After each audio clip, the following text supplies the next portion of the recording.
આજે બીજા વિશ્વ ધ્યાન દિવસ નિમિત્તે વડોદરાવાસીઓ માટે અમે અમારા મેડિટેશન સેન્ટરનો પુનઃ આરંભ કર્યો છે અને સાથે સાથે અમે એક એક્સપિરિયન્સ સેન્ટરનો પણ આરંભ કર્યો છે, જેમાં નિઃશુલ્ક ધ્યાનના શિબિરો થશે, જેમાં યોગ ધ્યાન પ્રાણાયામ માટે જે પણ અમારા શિબિરો થયા છે એની માહિતી મળશે અને સેવાકીય પ્રવૃત્તિ જે અમારી આર્ટ ઓફ લિવિંગની વડોદરા ચેપ્ટરની ચાલી રહી છે એની પણ માહિતી મળશે.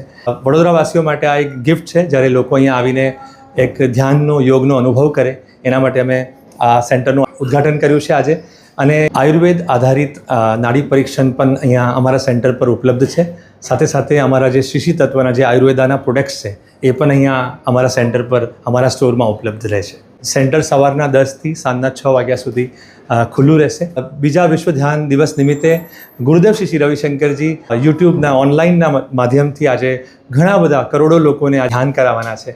અને વિશ્વ ધ્યાન દિવસ નિમિત્તે આજે વડોદરા શહેરમાં આ 4-5 દિવસોમાં સરકારી સ્કૂલોમાં અને કોલેજોમાં અને સરકારી સંસ્થાઓમાં અને આજે પોલીસ ભવનમાં પણ આજે ધ્યાનના સત્રો યોજાયા હતા અને વડોદરા શહેરમાં અલગ અલગ સંસ્થાઓ બધા સાથે મળીને 5000થી વધારે લોકોએ આ ધ્યાનનો અનુભવ કર્યો હતો.